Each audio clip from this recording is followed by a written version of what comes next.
H Noticias. La situación epidemiológica y el estado de la infraestructura escolar serán determinantes para definir la obligatoriedad del regreso a clases presenciales. Ministra, ¿cuál es la situación en estos momentos de la infraestructura escolar y los contagios que se han presentado en aquellos estudiantes que han regresado a las instituciones educativas?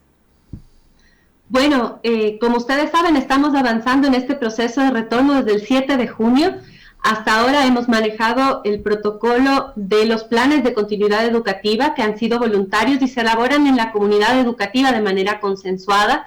Y esto ha permitido que a la fecha tengamos 7.855 instituciones educativas, que representan el 48% de todas las instituciones educativas del país, que ya tienen estudiantes asistiendo de manera presencial, en aforos reducidos, llegando a 675.193 estudiantes. Esta experiencia de ya algunos meses en la cual hemos podido avanzar de manera progresiva en incrementar el número de estudiantes que asisten a las aulas, ya nos arroja una información, es una experiencia sobre la cual podemos construir. Tenemos información que nos da la seguridad de que cuando se respetan medidas de bioseguridad, cuando tenemos también un personal educativo y unos estudiantes que mueren por volver a clases, están tan felices de estar nuevamente con sus amigos, tan contentos de volver a estar ahí en ese contacto social con sus pares que es realmente insustituible, las cosas avanzan y avanzan de manera positiva. Hemos tenido entonces un saldo de hasta ahora, durante todos estos meses, un porcentaje de contagios reportados de 0,004%. Esto quiere decir que los índices de contagios en estudiantes son muy bajos, por debajo de los indicadores por fuera del sistema educativo. Esto también quiere decir que no se han dado contagios comunitarios. Perdón, son 31 personas, 31 estudiantes que en distintas instituciones educativas han reportado estar contagiados con COVID. En ningún caso ha sido un contagio comunitario dentro de la institución. Al activarse los protocolos, estos contagios se contienen. También hemos visto que estos procesos se inician generalmente fuera de la institución educativa, por no respetar las medidas de bioseguridad en otros entornos, en otros espacios en donde ya interactuamos, ¿no? Entonces también siempre un llamado a la ciudadanía siempre mantener esas medidas de control. Y también tenemos un elemento adicional, distinto al inicio de este proceso. Ya hemos avanzado de manera significativa en la vacunación a nivel nacional y también con los estudiantes. Ya los estudiantes de 12 a 17 años forman parte del Plan Nacional de Vacunación y ya con una primera dosis superamos el 73% de estudiantes en estas edades vacunados y estamos avanzando muy rápidamente en la aplicación de segundas dosis, y con los más pequeñitos de 5 a 11 años ya hemos llegado con la primera dosis al 32.69%. Todos estos elementos coadyuvan a que podamos ya avanzar hacia una decisión de un retorno que será un retorno al aforo completo, pero de forma planificada y por niveles.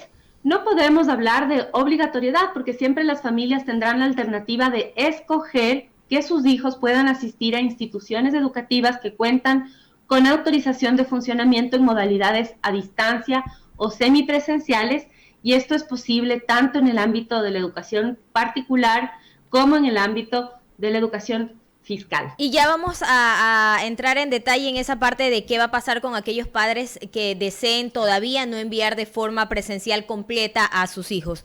Pero entonces, ministra, bajo estas premisas y con estos datos, ustedes mantienen el pedido al COE de que se retorne presencialmente a clases ya la mayoría de los estudiantes. ¿Desde cuándo sería? Iniciaríamos este proceso de manera paralela a los planes de continuidad educativa. Seguimos con los planes de continuidad educativa para todos los niveles, desde inicial hasta bachillerato, pero a partir del 22 de noviembre, además, se sumarán ya a la presencialidad en instituciones que tengan esta autorización de funcionamiento presencial a los bachilleratos técnicos y rurales, es decir, todos los bachilleratos técnicos y rurales del país y los bachilleratos de las islas Galápagos. El 22 de noviembre fue elegida esta fecha debido a que es 19 días después del retorno del feriado que acabamos de pasar, y eso nos permite también evaluar cuál ha sido el saldo del feriado también en la evolución y el control epidemiológico. Ahora, ¿qué en el pasa? segundo grupo, Sí, el segundo el grupo. segundo grupo, perdón, Joana, vendría el 6 de diciembre, que sería ya todos los bachilleratos y todos los estudiantes de básica superior a nivel nacional. En el Distrito Metropolitano de Quito, porque el 6 de diciembre es un día feriado, iniciarían el 7 de diciembre, y el último grupo estaría contemplado para el 17 de enero, que serían los estudiantes desde los 5 años en adelante, es decir, ya tendríamos a la gran mayoría del sistema educativo nacional de regreso a las aulas de manera presencial el 17 de enero. Ministra, me preguntan qué pasa si yo tengo un hijo en una institución privada, pero todavía no lo quiero enviar a las clases presenciales. ¿Puede perder el año? Está en primero de básica. Depende, bueno, aquí tendríamos que mirar la edad del estudiante. Como les decía, en este momento iniciaríamos de manera escalonada con el bachillerato, avanzando todavía en el programa, en el Plan Nacional de Vacunación. En el sector privado, lo que se plantea en esta propuesta que está siendo revisada por el COE Nacional es que haya una evaluación conjunta entre la institución educativa y las familias de las razones por las cuales las familias quieren tomar esta decisión. Si es que existe una enfermedad agravante, catastrófica, una recomendación clínica, es decir, un impedimento, más allá del deseo de la familia de enviarle al estudiante o no, una recomendación clínica distinta, entonces que vaya todavía a ser momentánea, entonces se invita a que las familias lleguen a un acuerdo, a un consenso con la institución educativa para brindar el servicio en modalidades híbridas para que estos estudiantes continúen con sus estudios. En el caso de que ya estén dentro de la fecha para el retorno a la presencialidad, por el rango etario, lo que se pide a las familias es que si ellos van a continuar en educación a distancia todavía, entonces busquen una oferta de educación a distancia. Y esto es muy importante, ¿por qué? Porque las instituciones educativas también tienen que ir volviendo y retornando a su vocación, a la forma que se pueden realizar las cosas de manera homogénea con todos los estudiantes, para que todos ellos reciban la misma calidad del servicio. Y si es que las familias quieren optar por la modalidad a distancia, realmente opten por una institución que está preparada, que esté especializada en ello. Ahora también las instituciones educativas que quisieran mantener servicios de educación a distancia y semipresenciales pueden solicitar la ampliación del permiso de funcionamiento para que tengan un grupo de estudiantes de educación a distancia, docentes destinados para el efecto, y podamos garantizar la calidad de la educación. Ahora, ¿qué pasa? También me preguntan, ya están casi por finalizar el año también, pero les piden que compren nuevos libros porque ya están de retorno a clases presencialmente, el uso de los uniformes. ¿Qué pasa con esos costos extras que no estaban presupuestados porque las clases eran virtuales? Muy importante, Joana, lo que acabas de mencionar. Se mantiene la disposición del inicio del año lectivo, tanto en régimen costa como Sierra Amazonía, de no poder exigir la compra de nuevos materiales, libros o uniformes hasta el final de este año lectivo, que todavía estamos en la pandemia. El retorno no puede estar condicionado a la adquisición de estos elementos. Es decir, no podemos poner barreras de acceso, eso está prohibido y puede ser denunciado por las familias en los canales que ya conocen, y a las instituciones educativas ese llamado a respetar esta disposición de que no pueden ustedes exigirle, las instituciones educativas no pueden exigir la compra de estos elementos como un condicionante para continuar los estudios de los niños y jóvenes. Y bueno, siempre lo mismo sucede con los uniformes escolares, que tampoco serán un requisito indispensable para la continuidad educativa durante este año lectivo. Ni un aumento en la pensión porque ya regresan presencialmente a las clases, ni tampoco seguir pagando entonces el uso de la plataforma. Ellos tienen que respetar el acuerdo que tenían con la familia, esto es en el caso de los colegios particulares y fiscomisionales, al inicio de esta pandemia, en donde ya se transparentó cuáles serían los costos de presencialidad de modalidades híbridas. No puede haber un cambio respecto a lo que las familias ya conocían.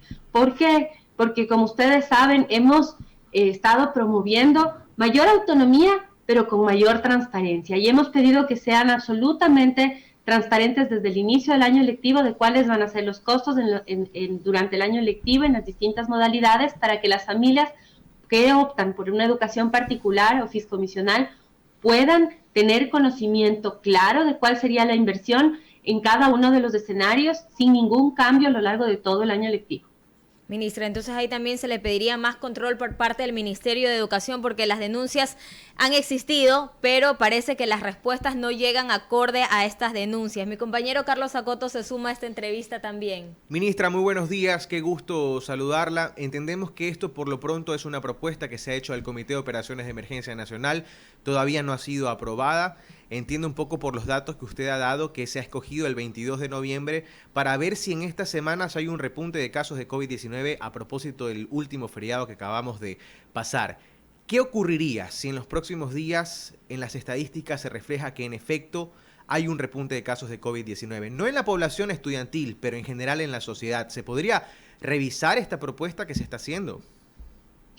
Buenos días, Carlos. Efectivamente, se ha planteado la fecha para dejar pasar algunos días después del retorno del feriado, no para revertir la decisión, sino para poder identificar los casos en donde haya contagios. Es normal y es típico que luego de un feriado como el que acabamos de pasar, puede existir contagios en un índice mayor que los usuales, porque las personas a veces relajan un poco las medidas de bioseguridad.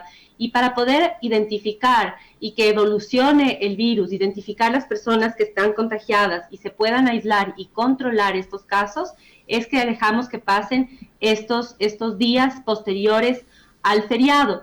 ¿Qué quiere decir esto? Que una vez que establezcamos la fecha del retorno de bachilleratos técnicos y los bachilleratos rurales, ya habremos identificado si ha existido casos en esa comunidad educativa. Esos estudiantes deberán permanecer en sus hogares durante el periodo de cuarentena o durante el periodo que el Ministerio de Salud Pública determine para su caso específico, en lo que se denomina el cerco epidemiológico, y así salvaguardamos que estos estudiantes y estas familias no llevemos el virus en un contagio a la institución educativa. Esto lo único que nos ayuda, o a lo que nos ayuda, es a poder prevenir que posibles o potenciales contagios que se hayan llevado a cabo durante el feriado no sean llevados o trasladados al sistema educativo nacional.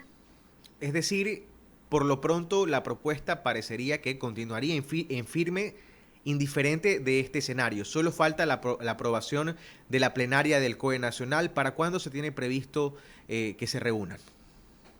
Carlos, tenemos ya convocatoria para sesionar en la revisión del protocolo que se está diseñando conjuntamente con el Ministerio de Salud el día lunes 15, y el día lunes 15 ya tendremos la sesión para votación sobre esta moción, que fue ya presentada en el Pleno en una sesión previa en cuanto a las fechas, y que ahora tendremos que aprobar el protocolo para ser implementada. Yo me sumo a una pregunta que había hecho mi compañera Joana Ramos, pero que no alcanzó a ser plenamente respondida porque nos concentramos en el tema de los útiles escolares y los uniformes. Y es una pregunta que se repite mucho en redes sociales, ministra, en el caso de la costa, que ya está por terminar su año lectivo, ¿por qué no esperar al inicio del siguiente año lectivo, 2022-2023, para revisar esto de la presencialidad? Porque sería, digamos, poner en apuros a muchos padres de familia que van a tener que buscar, por ejemplo, transporte escolar, el rubro para la alimentación de los chicos en los colegios y demás, en el caso del ciclo costa. Yo a estas familias y a esta pregunta, Carlos, les hago una reflexión. Cuando nosotros estamos en este proceso de retorno a la presencialidad, hemos podido identificar el cambio que tiene la presencialidad en la salud mental, en la salud socioemocional, en el desempeño académico de los estudiantes. Y ustedes podrán ratificar esto con las familias, el poder identificar el cambio que eso ha significado en pocos días, ni hablar de meses.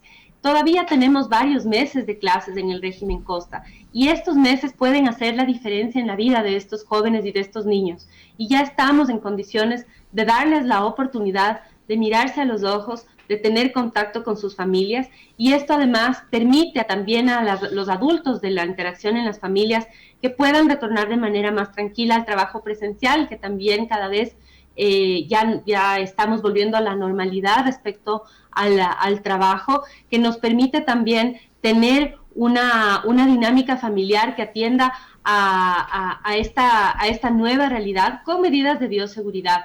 Pero no son pocos los días que faltan para terminar el régimen Costa, son varios, y estos pocos días o estos meses que todavía nos queda nos permiten planificar con tiempo. Estamos también notificando y haciendo esto de manera escalonada, por lo tanto no es una decisión que se toma o que se anuncia de un día para el otro, sino que son, en el caso de la gran mayoría de los estudiantes, hasta enero las familias tienen tiempo suficiente para planificar, para adecuar sus horarios, para adecuar sus condiciones, su situación, para ya estar listos para el 17 de enero con todo listo, con todo preparado.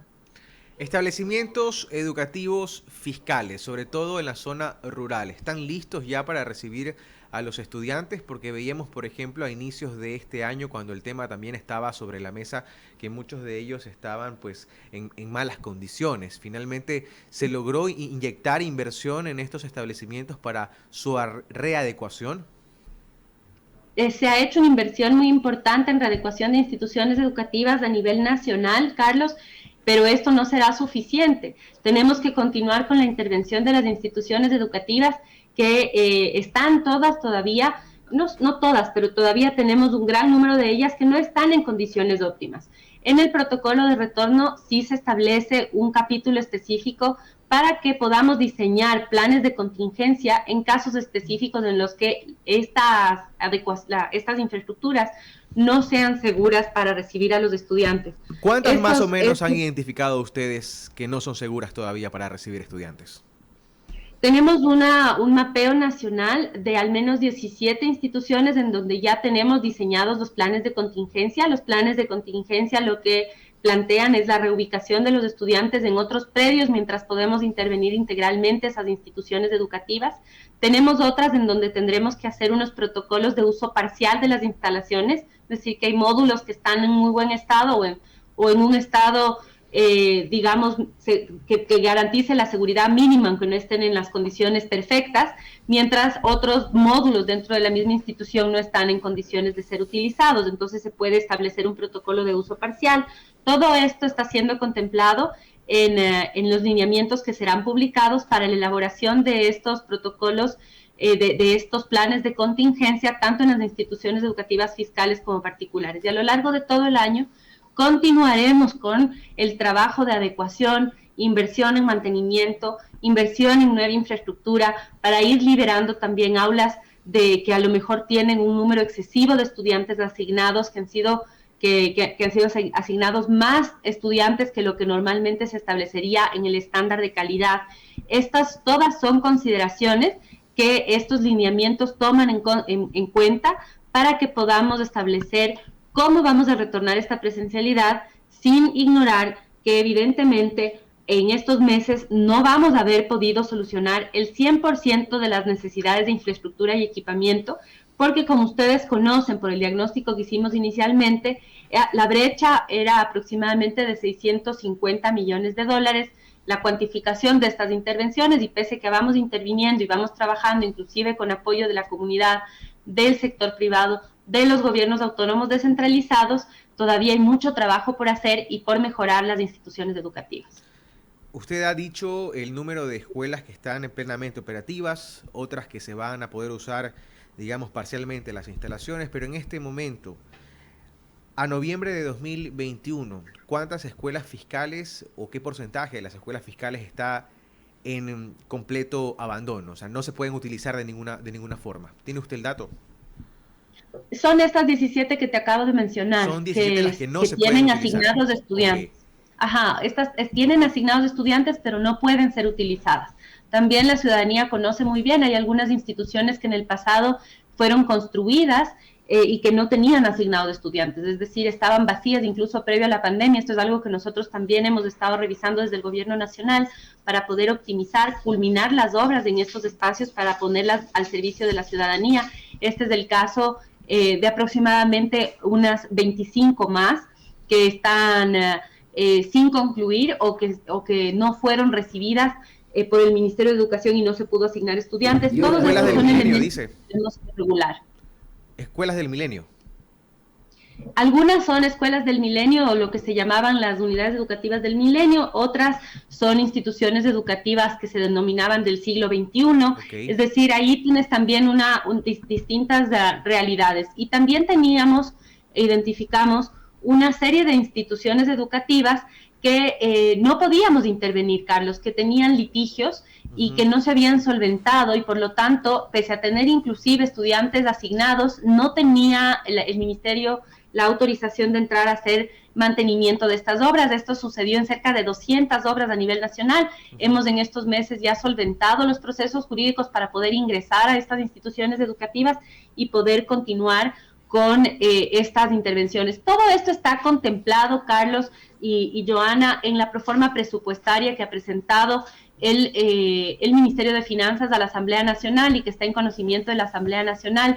Sumamente importante conocer sobre la proforma presupuestaria, revisar lo que se está planteando allí. Hay un presupuesto significativo que sería asignado a educación para culminar infraestructuras que no han sido terminadas. Esto plantea un monto superior a los $100 millones, además de los algunos recursos necesarios para la intervención en mantenimiento que se sumarían a también los aportes que están realizando los gobiernos autónomos descentralizados. Esta proforma presupuestaria busca transparentar las cuentas públicas, también demuestra un manejo responsable de las finanzas, en donde la inversión está en el gasto de proyectos de inversión es realmente la que no es de presupuesto permanente, y los gastos permanentes como salarios y entre otros aparecen ya transparentados en el gasto corriente. Entonces,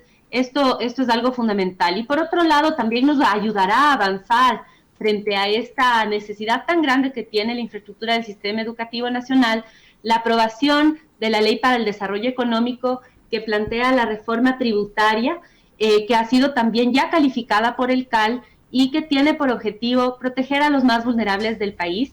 En esta reforma hay una propuesta, en esta ley hay una propuesta que para el Ministerio de Educación es realmente alentadora y beneficiosa, que con el liderazgo del señor presidente Guillermo Lasso, pues nosotros hemos podido contemplar dentro de esta propuesta que está en consideración de la Asamblea, que es que existan unos incentivos tributarios o deducciones adicionales al impuesto a la renta a las inversiones que se realicen en educación, en particular fomentando becas, alimentación escolar, infraestructura y también otros elementos que fortalezcan a la educación del país. Se está haciendo un esfuerzo por hacer un llamado a la intervención en educación como uno de los principales motores del desarrollo del país. Ministra, no queremos despedirnos de usted sin antes preguntarle un detalle. Estas escuelas públicas que están a medio construir o que están construidas pero no han sido entregadas y no pueden ser utilizadas, ¿dónde están? ¿Costa, sierra, Amazonía?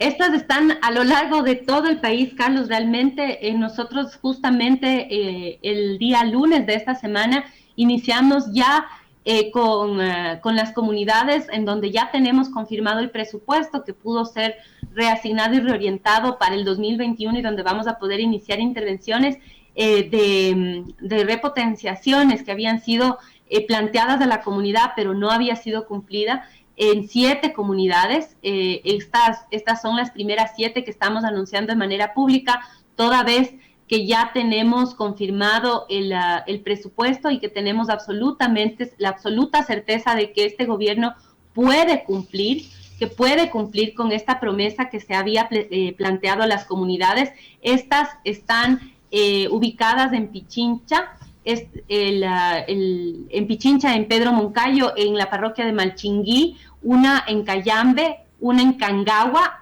y en la provincia de Bolívar, en Guanujo, en la provincia de Bolívar, en Ángel Polibio Chávez, en Los Ríos, en San Camilo, y también en Los Ríos, en 24 de mayo, San Camilo y 24 de mayo son parroquias de Quevedo. Estas primeras 7 obras que anunciamos, que son obras de repotenciación, es decir, de una readecuación integral, prácticamente una construcción nueva, implica una inversión de $52.455.000, y también este lunes ya anunciamos el inicio o el reinicio de las obras que se habían suspendido en el año 2017 de una institución educativa en Otavalo, que tiene también una inversión superior a los $2 millones para poder concluirla, y ya el siguiente año calendario, en el año 2022, estaría culminada y podríamos ya utilizarla en beneficio de toda la comunidad. Esta en particular, la institución educativa en Otavalo, es una institución educativa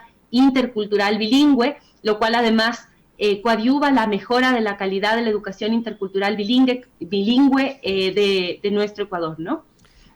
Queremos agradecerle a la ministra de Educación, María Brown, por acompañarnos esta mañana aquí en Caché Noticias, despejando todas las dudas sobre el proyecto, la propuesta de regresar a las clases. Muchísimas gracias, ministra, muy amable. Gracias a ustedes, muchas gracias por el espacio y un saludo muy cordial a todos quienes nos escuchan. Que tengan un lindo día. Excelente miércoles para usted también.